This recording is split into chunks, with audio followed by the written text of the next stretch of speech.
வணக்கம் தமிழ் நேயர்களே. பொதுவா விதை விதைக்கிறவங்க, அதாவது ஏதாச்சும் விவசாயம் செய்றவங்க இந்த மே மாசம் எதுவுமே செய்ய மாட்டாங்க. காரணம் என்ன அப்படின்னு பார்த்தீங்கன்னா, அந்த மே மாசம் தான் அக்னி நட்சத்திரம் நமக்கு வரும். ஸோ அந்த அக்னி நட்சத்திரத்தில நம்ம எத விதைச்சாலும் பார்த்தீங்கன்னா, அது சரியாவே வளராது.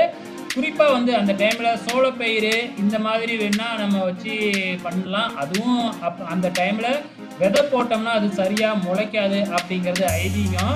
அந்த டைம்ல விதைச்சது தாங்க. சோளப்பயிறு ஓரளவுக்கு நல்லாவே வந்துருச்சு. ஆனா கொஞ்சோண்டு பச்சை பயிர் விதைச்சு பார்ப்போமே. ஏன்னா இதுவரைக்கும் நாங்க பண்ணுனதில்ல. ஸோ கடையில தான் பச்சை பயிறு வாங்கி அதை சமைச்சு இல்ல.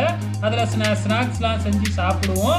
அதுலேருந்து கொஞ்சோண்டு எடுத்துக்கிட்டு ஒரு ஓரமாக பார்த்தீங்கன்னா பச்சை பயிர் விதைச்சி விட்டேன். ஸோ அது பார்த்தீங்கன்னா ஏப்ரல் மாதம். ஸோ ஏப்ரல் மாதமே இந்த வருஷம் எப்படி வெயில் அடிச்சுது அப்படிங்கிறது நல்லாவே தெரியும். மே மாதம் ஃபுல்லாகவே மழை பெஞ்சிக்கிட்டு இருந்துச்சு.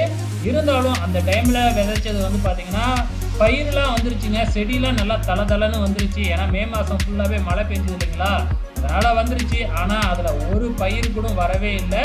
ஆனால் அதுக்கப்புறம் மே மாதம் முடிஞ்சதுக்கு அப்புறம் பார்த்தீங்கன்னா அதெல்லாம் அழியிற சமயத்தில் பார்த்தீங்கன்னா பச்சை பயிர் நல்லாவே வருது அதில்.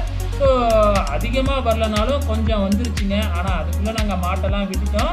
ஸோ அந்த இடமே கொஞ்சம் அழிஞ்ச மாதிரி தான் செடி இருக்குது. இருந்தாலும் அதில் நிறையா பச்சை பயிர் இருக்குங்க. ஸோ முதல் முறையாக நாங்கள் காட்டில் பண்ணியிருக்கோம். அதுக்கு களை கூட வெட்டலைன்னா பார்த்துருக்கீங்களேன்.